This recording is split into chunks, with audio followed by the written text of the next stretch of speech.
Oke, assalamualaikum warahmatullahi wabarakatuh. Selamat siang semuanya, teman-teman Chandra di Muka TV. Saya Rangga Akbar. Saat ini saya merupakan konsultan komunikasi dan pengembangan masyarakat, sekaligus juga alumni dari kampus TISIPO Chandra di Muka, jurusan Ilmu Politik tahun 2019.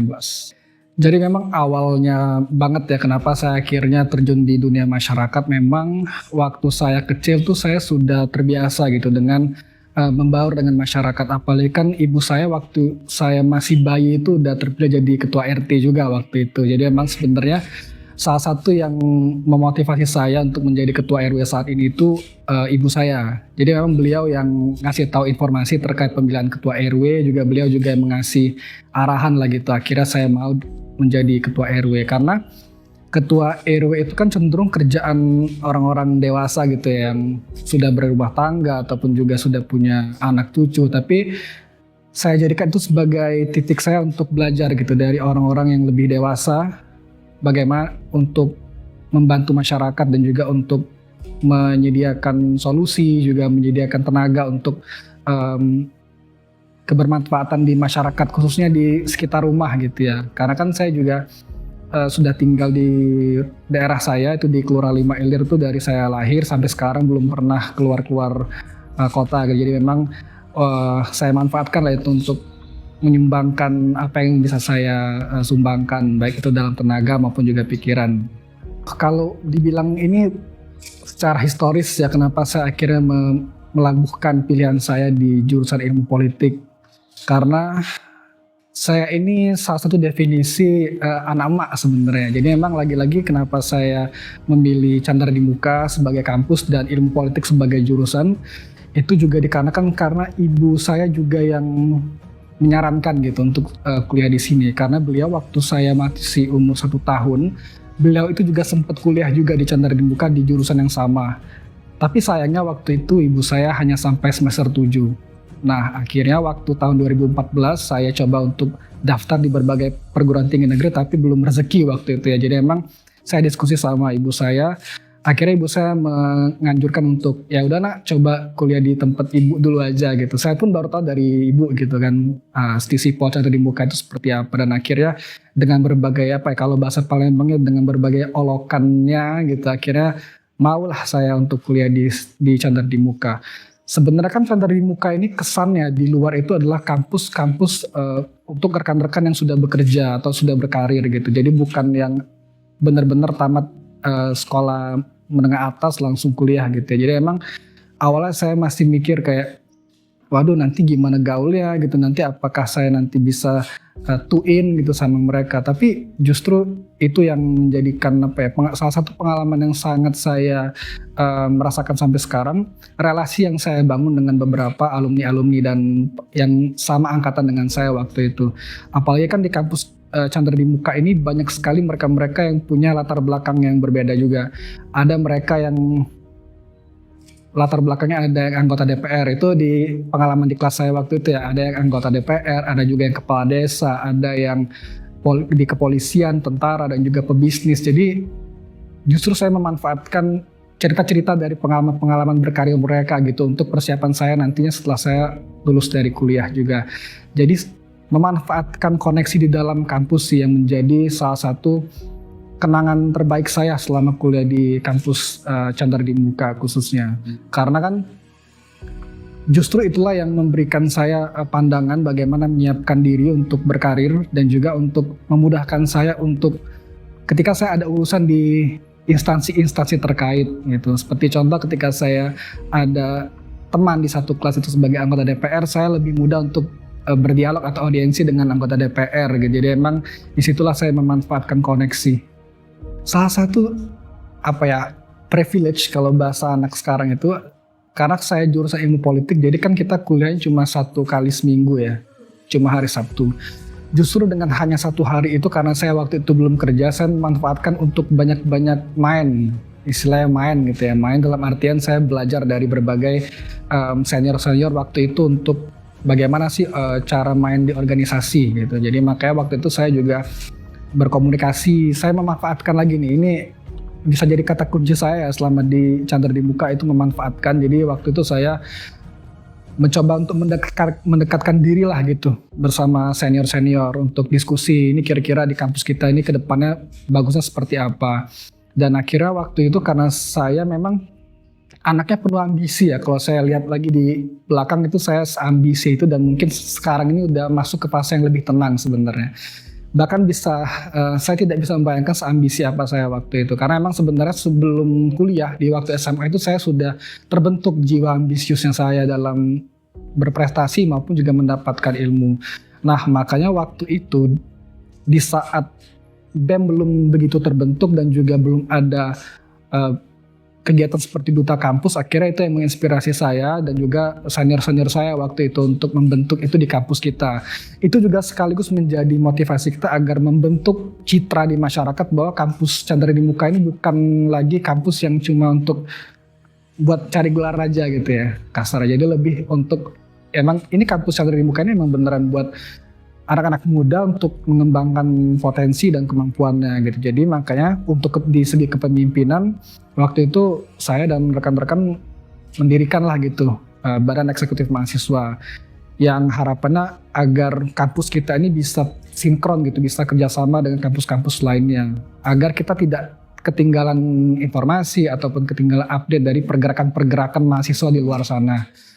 Selain itu juga di duta kampus, karena waktu itu sempat ada ada nuansa-nuansa atau lagi tren setiap kampus tuh punya duta-duta kampus itu, dan waktu itu diamini oleh pihak kampus karena waktu itu memang ini berkaitan dengan promosi kampus juga. Jadi sebenarnya kehadiran dari duta kampus itu sebenarnya untuk memberikan gambaran kepada masyarakat luas bahwa oh ini mahasiswa di kampus Chandra di Muka ini yang terbaik itu bentuknya seperti ini gitu. Jadi memang selain itu juga saya juga aktif untuk terlibat karena waktu itu justru saya juga suka gitu. Karena memang dari saya yang suka ya. Saya tidak menganggap itu sebagai beban karena waktu itu berbagai kegiatan di kampus juga saya banyak dukung. Apalagi di kegiatan di kampus Chandra di Muka itu kan udah seperti sudah seperti kampus event sebenarnya.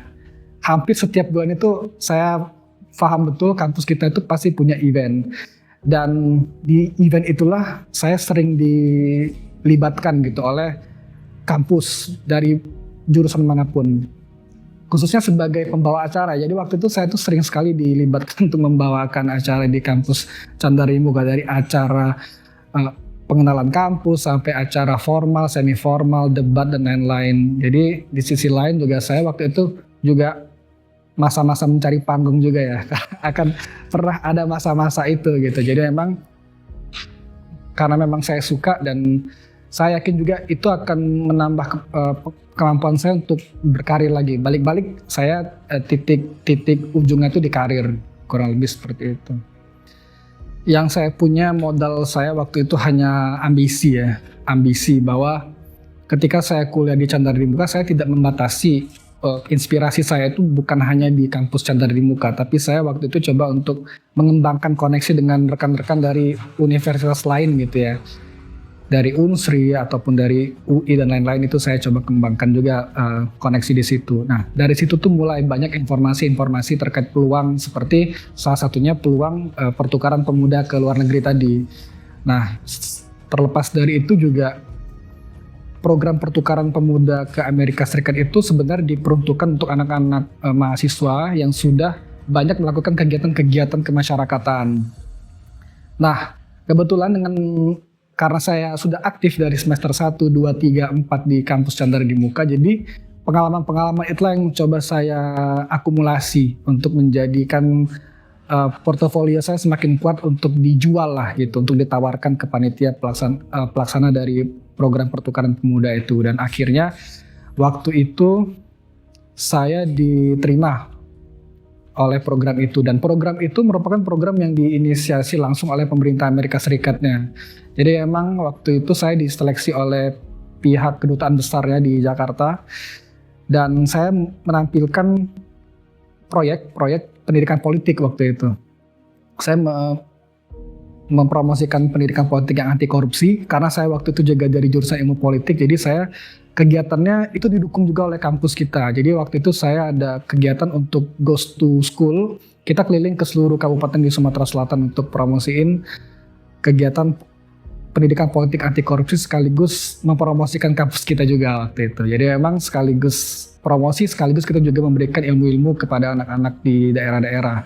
Nah, hasilnya adalah justru ini yang menjadi nilai jual dari si pihak penyelenggara pertukaran pemuda tadi. Dan akhirnya mungkin itulah yang menjadikan saya akhirnya dipilih oleh mereka mewakili Indonesia khususnya di pertukaran tersebut. Karena program itu juga bukan hanya anak-anak dari Indonesia tapi juga dari negara-negara Asia Tenggara lainnya juga yang berpartisipasi pada kegiatan tersebut. Dan peran dari kampus Chandra di Muka banyak sekali menurut saya waktu itu. Jadi emang kegiatan-kegiatan ketika saya membangun program pendidikan politik itu juga didukung penuh oleh pihak kampus, juga rekan-rekan di kelas saya, karena kan waktu itu kan mereka punya modal lah gitu ibaratnya. Jadi saya tidak perlu capek-capek lagi untuk mencari-cari sponsor. Jadi dari teman sekelas saya sudah jadi anggota DPR, jadi polisi, itu yang saya maksimalkan gitu untuk membantu kegiatan saya.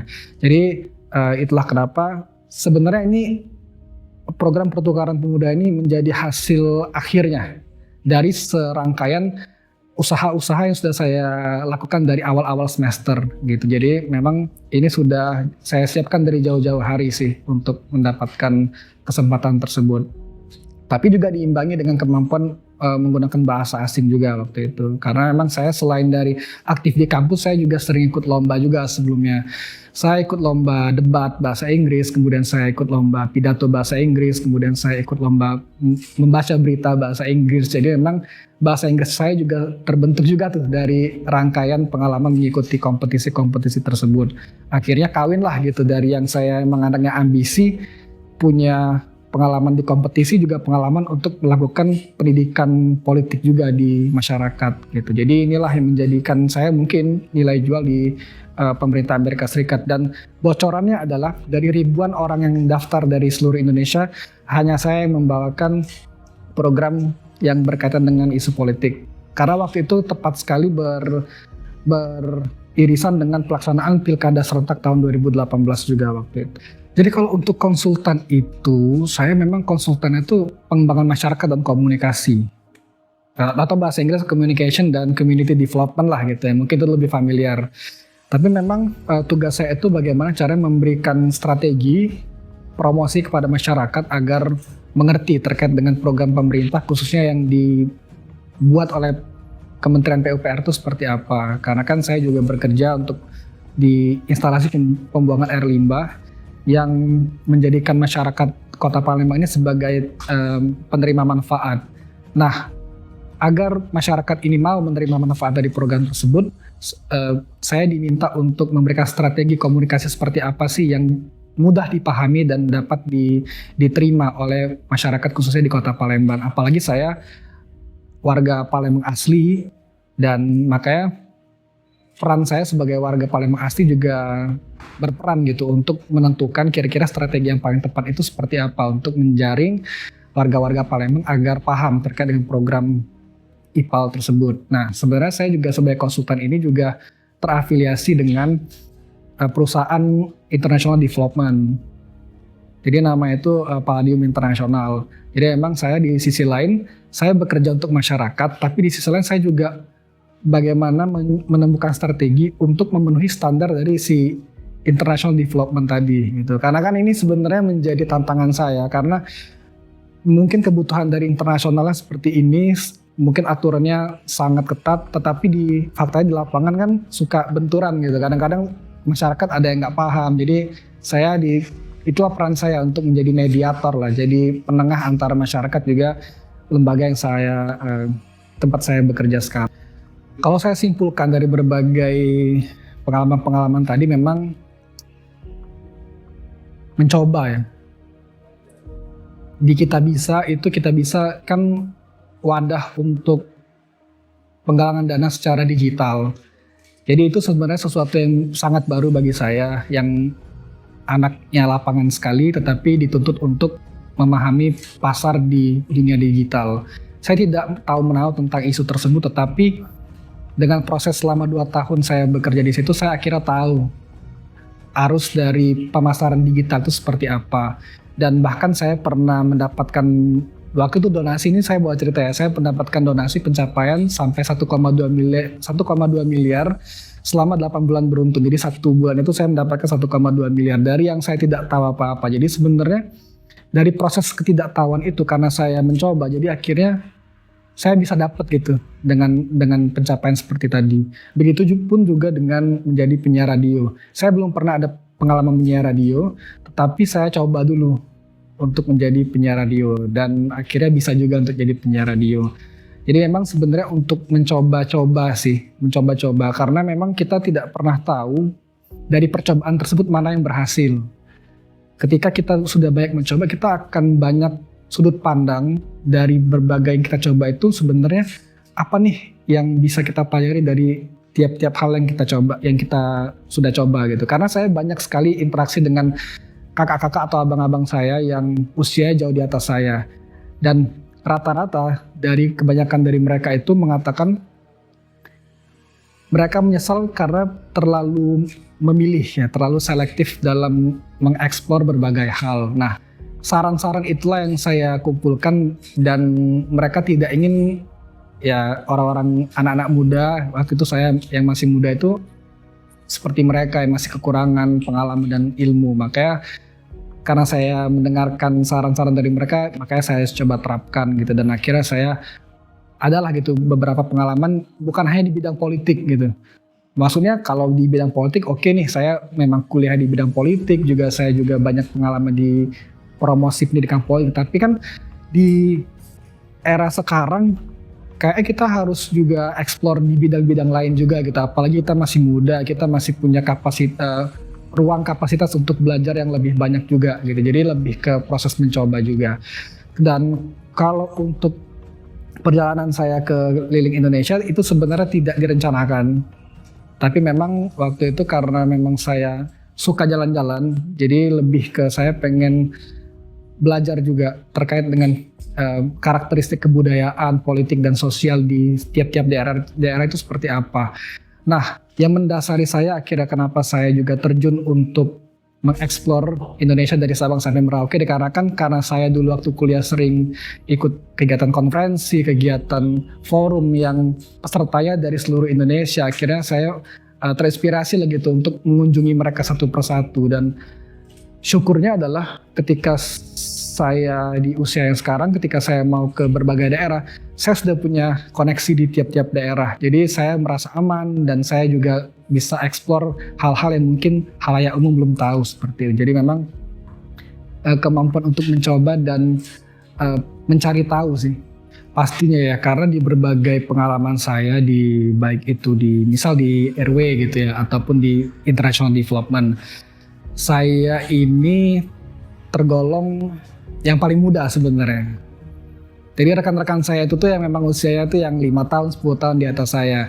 Pastinya kan secara pengalaman mereka lebih banyak. Secara kematangan emosional mereka pasti lebih jago dibanding saya. Sedangkan saya masih muda, mungkin secara emosional saya belum terlalu matang untuk mengatur emosional saya. Kemudian juga secara pengalaman mungkin saya belum sebanyak mereka. Nah, yang menjadi tantangan itu sebenarnya bagaimana untuk mengimbangi siapa kita berinteraksi. Sebenarnya bukan hanya kepada mereka yang lebih dewasa, tetapi juga bahkan yang lebih muda juga. Nah, yang menjadi tantangan itu sebenarnya untuk memahami lawan bicara kita itu siapa. Dan terkadang kan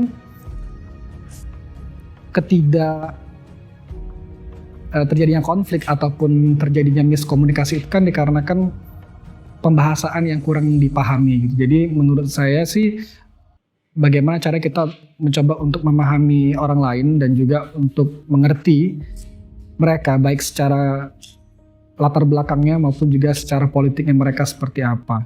Nah, tantangan ini sebenarnya tidak terlalu berat, tetapi mungkin karena saya sudah banyak juga pengalaman bertemu dengan orang-orang dengan latar belakang yang berbeda, makanya saya banyak cara untuk mengatasi masalah tersebut gitu. Makanya saya sering juga ditumbalkan juga sebenarnya dalam berbagai hal. Ketika ada tensi di masyarakat, saya diturunkan gitu untuk menjadi penerjemah agar masalah di masyarakat itu bisa diselesaikan gitu. Karena kan memang dibutuhkan ketenangan pikiran, ketenangan emosional juga diperlukan di dalam proses untuk ketika kita mendapatkan masalah baik itu di bidang masyarakat maupun juga di bidang pekerjaan. Kalau berbicara tentang prinsip ya, 2 sih. Yang pertama integritas. Integritas. Kemudian yang kedua ambisi. Kenapa saya bilang integritas?